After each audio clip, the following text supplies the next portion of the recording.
Olá, seja bem-vindo. Esse é o programa Fala Direito, coordenado pela professora Silvia Gonzaga. No programa de hoje a gente foge um pouquinho do direito e ao mesmo tempo não foge. Nós vamos entrevistar o professor do curso de Direito da Faculdade de Maringá, o economista Matheus Ramalho Ribeiro da Fonseca.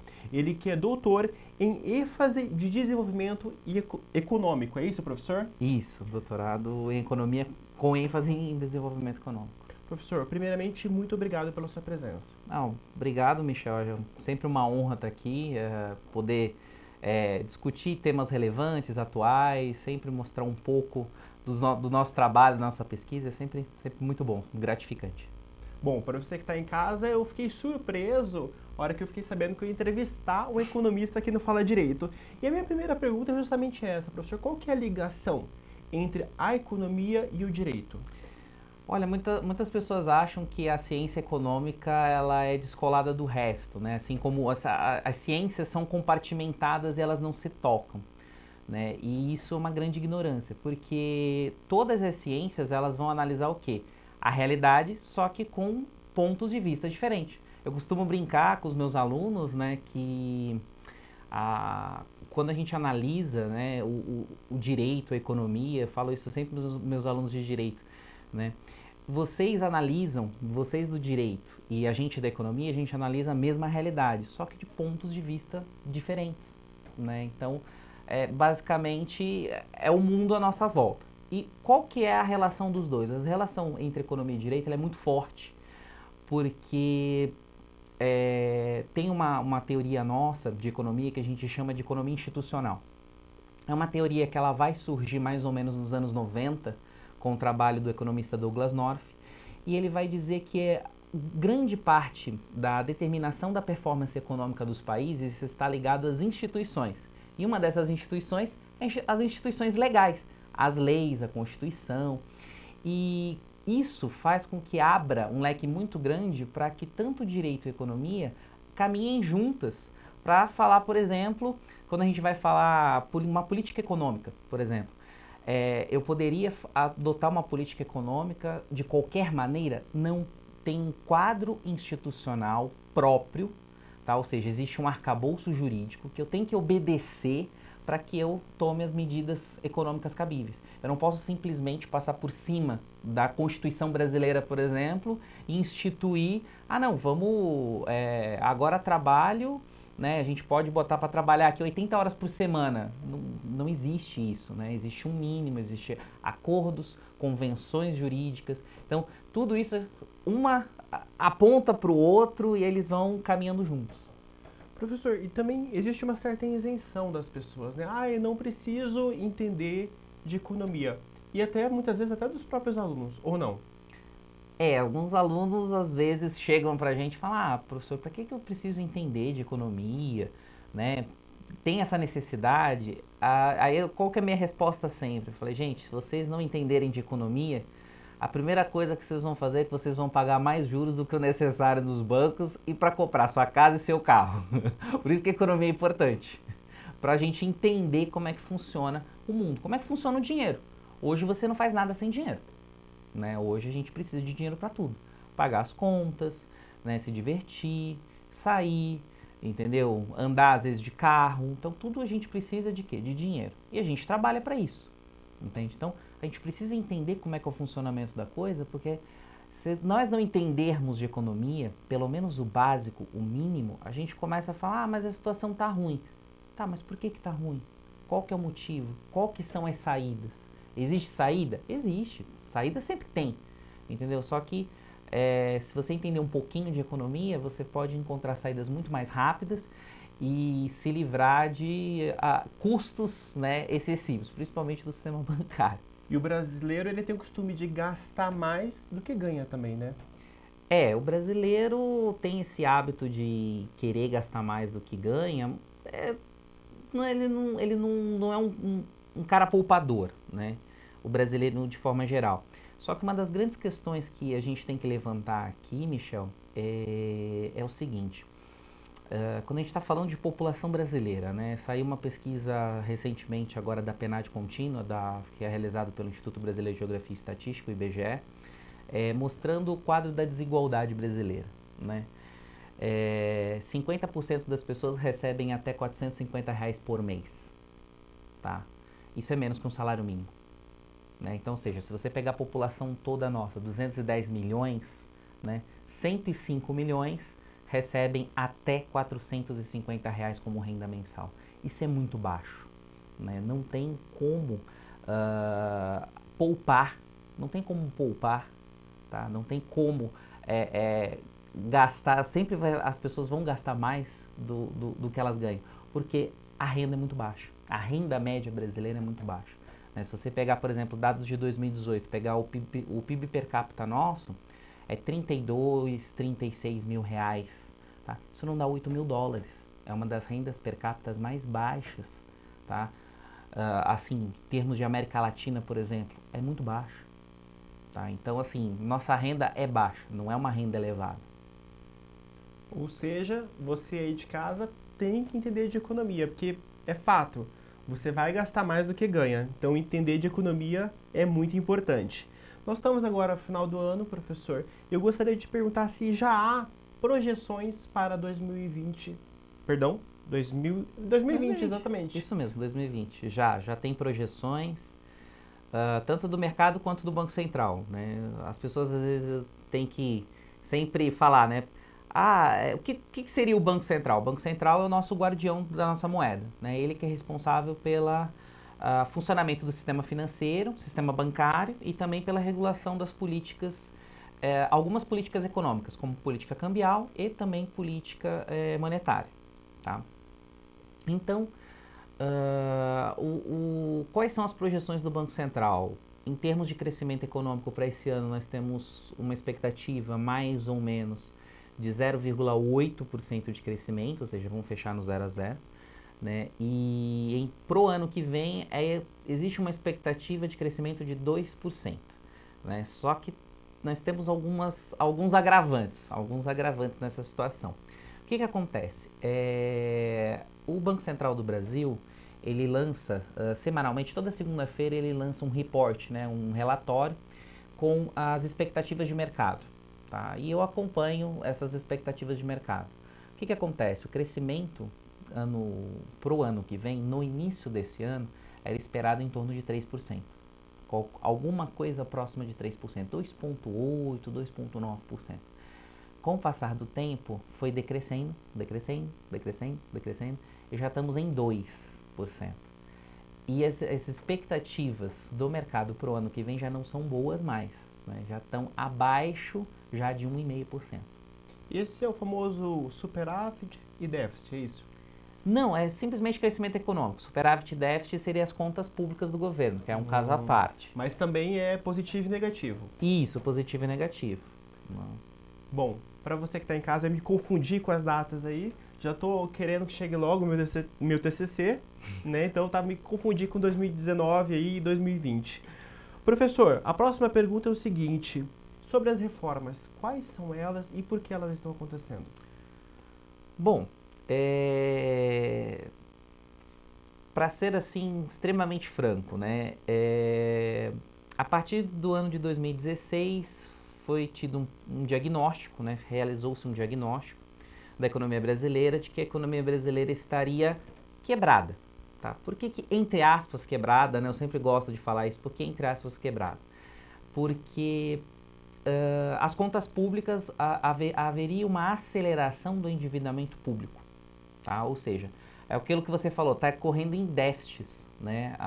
Nós não estamos tendo superávites primários, e sim déficits primários, déficits nominais, né? Então nós estamos, o governo precisa se endividar sempre, tá? Para acertar suas contas, tá? Então, a partir desse diagnóstico, né, é que as políticas econômicas adotadas agora, em 2019, com o novo governo, que se precisaria de uma série de reformas, né? Então, nós temos a reforma da Previdência, tá? Como a primeira grande reforma, que seria um dos grandes gastos governamentais, né? Só que aqui a gente precisa fazer um parêntese. É um grande gasto governamental ao sistema previdenciário brasileiro? Só que quando o sistema previdenciário brasileiro foi concebido na Constituição Brasileira de 1988, aquela relação direito e economia, por isso que é importante, tá? Foi feito um sistema tripartite, ou seja, é um sistema solidário, é um sistema um sistema previdenciário solidário. O que isso significa? Que você tem 3 entes principais, tá, que vão contribuir para a previdência dos trabalhadores, que é o próprio trabalhador, que é descontado todo mês, né? Quem tem carteira assinada aí sabe que vai ter um desconto lá, uma porcentagenzinha, 8%, se é CLT e chega até 11, 14% se for estatutário, né? Chamado INSS, é que esse descontinho, então você paga. O seu patrão vai pagar uma parte, tá? E tem a terceira parte, que é o quê? Que é o Estado. O Estado entra. Então o Estado ele não é deficitário. Nessa conta não existe déficit na conta da Previdência. O Estado ele tem que arcar com as diferenças que há no sistema previdenciário, tá?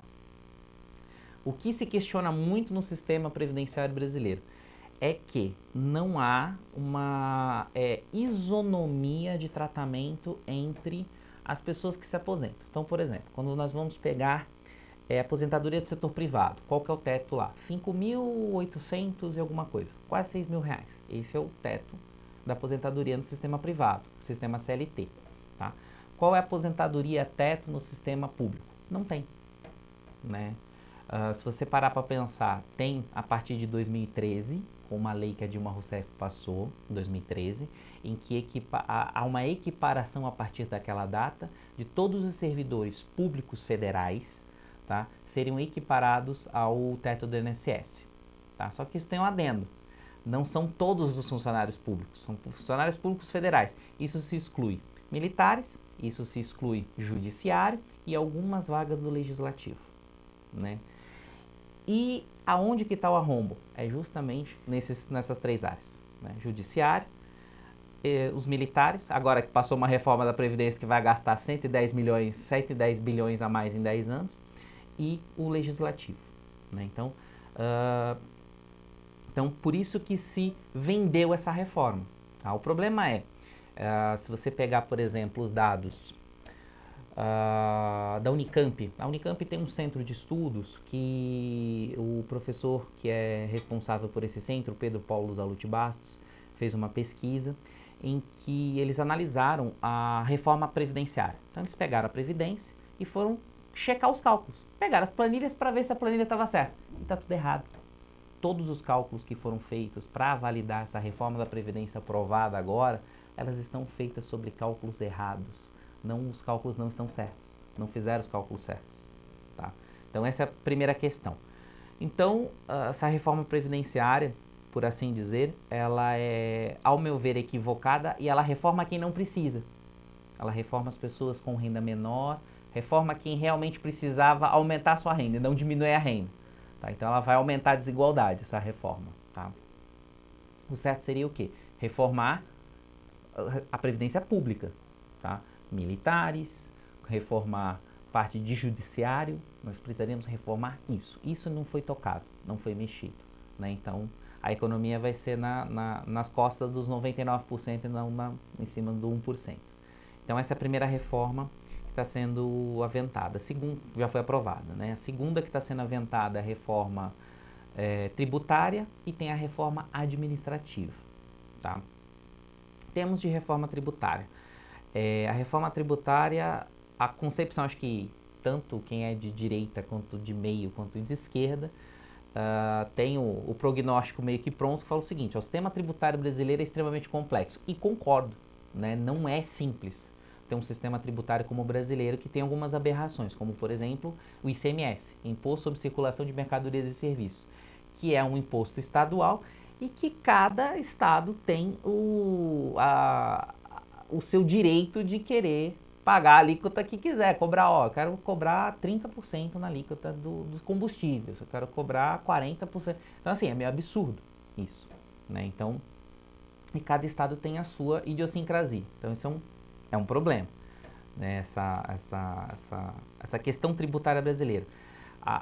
O grande diagnóstico é que ela é complexa e ela é muito regressiva. O problema é que as propostas que estão sendo aventadas, tanto pelo centro quanto pela direita, são reformas simplificadoras, mas que não resolvem o problema da desigualdade. Tá? São todas reformas em cima de produção e consumo, né? São impostos que vão ser retirados. O problema é que não vai ser feita uma contrapartida com o aumento do imposto sobre renda. Né? E aqui eu não estou pedindo para inventar a roda, não. Eu estou assim, alegando mais ou menos o seguinte. Vamos adotar um sistema de tributação sobre renda baseado igual aos Estados Unidos. É simples, é só pegar as alíquotas que tem lá, que nós temos 7 alíquotas nos Estados Unidos, vamos transplantar para cá as alíquotas, dadas as devidas proporções de salário, né? Vamos fazer uma divisão e vamos adotar isso, entendeu? Não existe isenção, todo mundo vai pagar um mínimo de imposto e a alíquota teto nos Estados Unidos é 39%, acima de quem ganha $500 mil por ano. Tá? Então, olha a diferença. Eu não estou pedindo para inventar a roda, e lá, né, é o paraíso do capitalismo. Então, só estou pedindo que se olhe esse lado da tributação da renda. Ademais, tem que se olhar também essa tributação sobre lucros e dividendos. O Brasil é o único país do planeta que não... único não, né? Tem outro, a Estônia. São os dois únicos que não cobram tributação sobre dividendos. Né? Então, se você tem, por exemplo, ações de uma empresa que paga dividendos, você não precisa pagar. É uma bonificação que é livre de impostos, não tem tributação. Né? Então, é uma aberração jurídica. Né? Existe uma guerra quando você conversa com, por exemplo, os advogados juristas, né? Direito e economia de novo. Qual que é o discurso? É que se você cobrar tanto a empresa com o CNPJ quanto o CPF da pessoa portadora dos papéis da empresa, você estaria incorrendo bitributação, porque você estaria incorrendo no imposto sobre o lucro da empresa e depois quando ela distribuir o lucro para o CPF da pessoa. Só que aí que está o detalhe, o mundo inteiro qual que é o entendimento? CNPJ, pessoa jurídica é uma coisa, CPF, pessoa física é outra coisa. São entes diferentes, não são a mesma entidade. Entendeu? Se juridicamente são entes diferentes, não é bitributação. A tributação sobre a empresa é de uma natureza, a tributação sobre a pessoa física é de outra natureza. O fato gerador é diferente, porque o fato gerador do lucro da empresa é em relação à sua produção, à sua razão social, ou seja, qual que é o papel funcional, econômico da empresa? É fazer um determinado trabalho. Em cima disso ela vai oferir lucro, e aí vai ter uma tributação sobre esse lucro. A empresa, o CPF, a pessoa física, qual que é a natureza da tributação sobre os dividendos dela? Não é um dividendo de produção. Ela pegou uma parte da renda dela, poupou e colocou no sistema financeiro, na forma de papéis, ações. E, a partir disso, ela teve um rendimento porque a empresa deu lucro. E a partir desse rendimento é entendido como renda. E como é renda, não tem nada a ver com o lucro da empresa. É uma renda da pessoa física. Então, a natureza é diferente. Entende? Nós, economistas, entendemos assim. Por isso que o mundo inteiro entende assim. Só o Brasil e a Estônia que não entendem assim. É loucura. Eu sei. Mas tem esse entendimento. Então, a reforma tributária tem que ser feita de uma maneira que você desonere a produção e o consumo, né, torne a coisa mais um pouco mais igualitário, né, e você aumente a carga tributária sobre renda, porque é isso que vai gerar uma distribuição melhor de renda. Né? Quando, no doutorado, uma das coisas principais que a gente discutia, teorias de desenvolvimento econômico, para a gente ter distribuição de renda de forma eficiente, o Estado tem que atuar. Como que o Estado atua? Por meio do sistema de impostos. Né? E o sistema de impostos, para ser progressivo, grande parte dele tem que ser padrão OCDE. Pelo menos 2/3, 66% de tudo que se arrecada nos países da OCDE vem de onde? Da renda, e não do consumo e da produção. Né? Então, essa é a segunda reforma, tem várias propostas. Câmara tem uma, Senado tem outra, Executivo tem outra, Auditoria Cidadã de Dívida tem outra, deve ter uns 6, 7 propostas. Né? Todas querendo simplificar, mas não resolvem efetivamente, porque teria que se juntar todas e fazer uma baita reforma tributária. Porque Porque nesse caso você, por exemplo, tem casos de prefeituras, os estados, então você teria que equacionar essa situação, porque muitos estados, municípios, haveria perda de arrecadação, então teria que ser equacionado esse tipo de situação.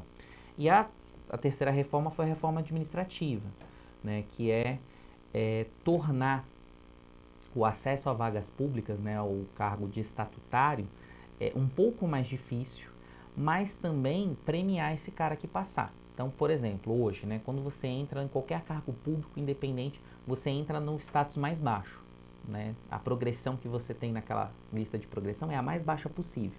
Qual que é a ideia da reforma?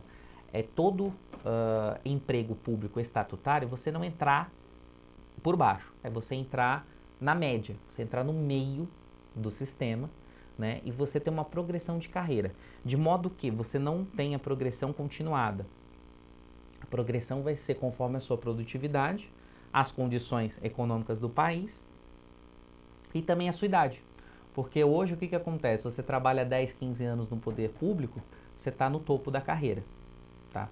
Coisa que em países desenvolvidos é muito difícil, você só vai chegar no topo da carreira com 60, 65, 70 anos você está no cargo máximo, entende? É o que a gente costumava dizer, assim, professores de universidade, né? O cara só é professor titular depois dos 60, antes disso é impossível o cara ser professor titular, que é o grau mais alto, né, de professor. É titular e livre docente. Então a gente falava, ó, só a partir dos 55, se tiver muita sorte, se for muito bom, ou só depois dos 60. Né? Em cargos públicos não funcionam assim. A progressão ela é sempre automática, tem progressão acelerada, um negócio que precisaria ser reformado. Né? E abriria também espaço para contratação via CLT no espaço público. Então, são essas três reformas que configuram aí, uma já foi aprovada, melhorou o ânimo do mercado, o mercado deu uma animada. As condições econômicas não se alterou, porque não vai mudar nada no curto prazo, muito pelo contrário vai piorar, porque você está tirando renda das pessoas, né? Então o consumo vai ficar prejudicado. E as duas outras reformas também visam simplesmente conter gasto público, que ao meu ver teria que ser dado um outro olhar. Né? O diagnóstico está errado. Né? Nós estamos tentando curar o câncer com aspirina. E não vai dar certo. Bom, para você que ligou a TV agora, nós estamos entrevistando o economista Matheus Ramalho Ribeiro da Fonseca. E ele falou bastante agora do novo governo. E a próxima pergunta é justamente o reflexo da política na economia. Mas isso o professor responde depois do intervalo. Até já!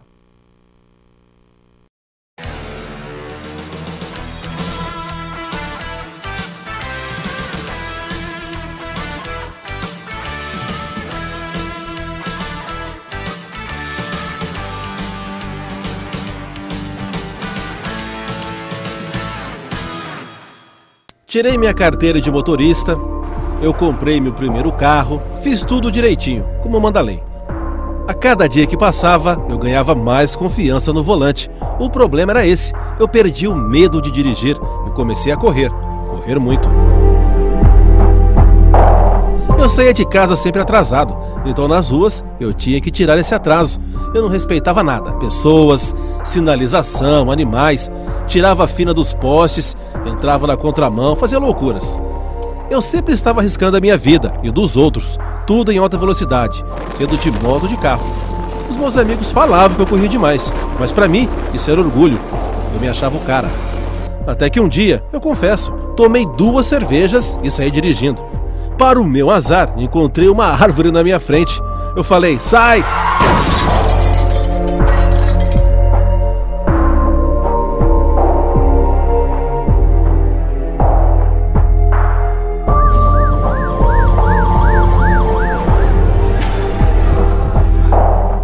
Eu não vi mais nada, tudo escuro e confuso.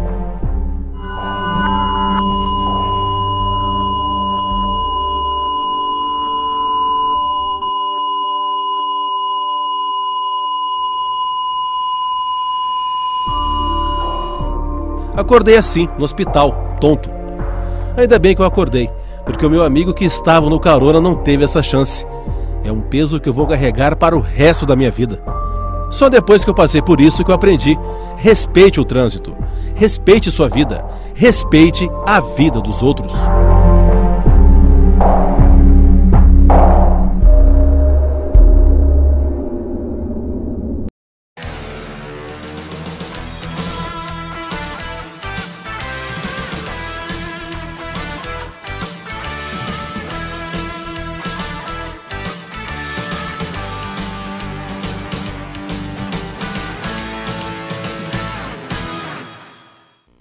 Voltamos com o Fala Direito e na saída de bloco eu comentei que a gente ia falar do reflexo do novo governo agora na economia. Professor, polêmico. Essa pergunta é polêmica, essa pergunta. Mas a gente não foge da polêmica, né? Não temos o que falar.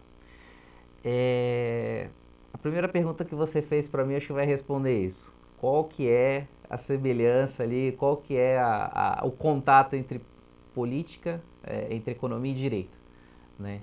Quando a gente pensa em economia e direito, a primeira coisa que eu penso é: política não se faz no vácuo, política não existe no vácuo, política depende obrigatoriamente de economia e vai depender do direito também, tá?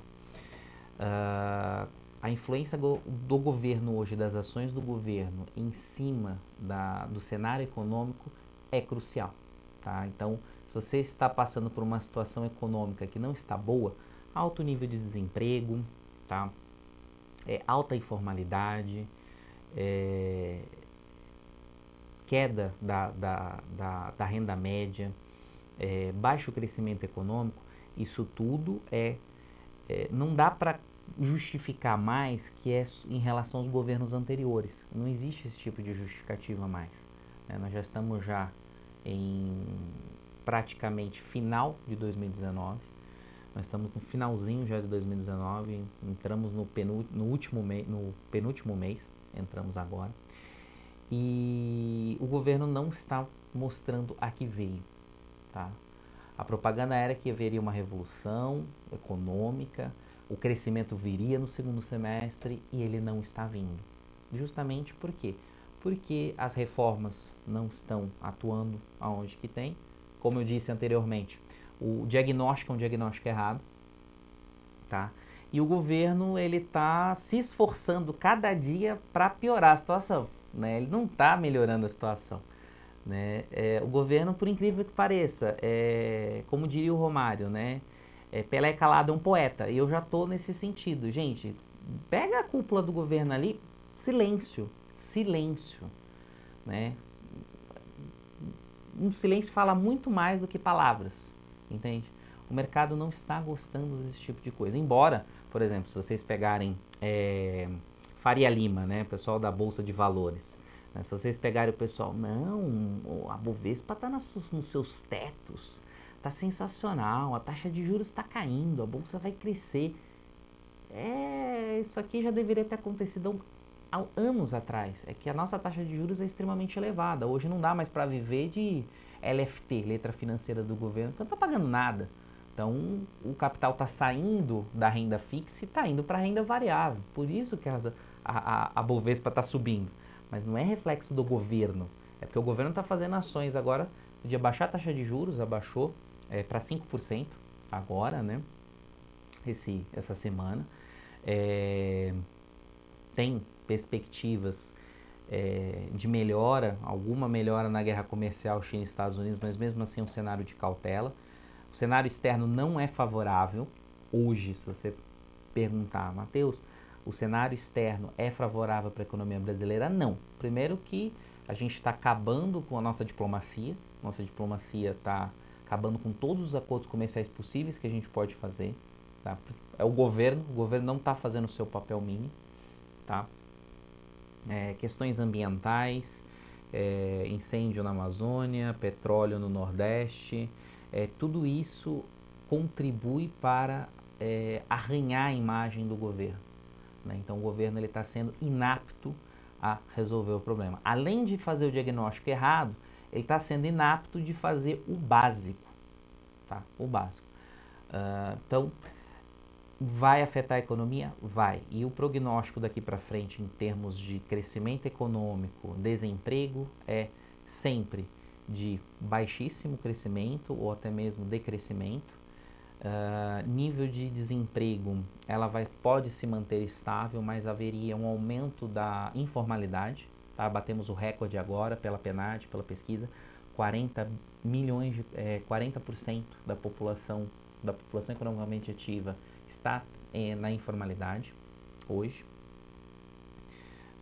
Em termos de renda, a renda média está caindo, porque o PIB não cresce, né? Então, e com a informalidade isso cresce, né? Qual que é a moda hoje? É ser Uber, é ser entregador do iFood, entendeu? Esse tipo de coisa, né? É a uberização da economia. Nós estamos partindo para isso, né? Uberização. E isso não gera renda, não gera tecnologia, não gera desenvolvimento econômico, muito pelo contrário, gera precarização, tá? Então, isso tem que ficar bem claro. E o governo não está fazendo a parte dele, não gera emprego, não tem uma política de emprego, não tem uma política econômica, então o cenário vai se agravar cada vez mais. O PIB caindo e provavelmente o FIB também, né? Professor, tinha mais uma pergunta aqui que era da inflação e deflação, porém já deu o nosso tempo. Eu gostaria de agradecer, muito obrigado pela sua presença. Muito obrigado, Michel, sempre um prazer estar aqui.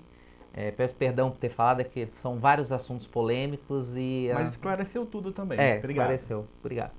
Bom, para você aí de casa, você quer rever ou ver outras entrevistas, é só entrar no nosso canal no YouTube, Jornalismo na Web. Um abraço e até a próxima.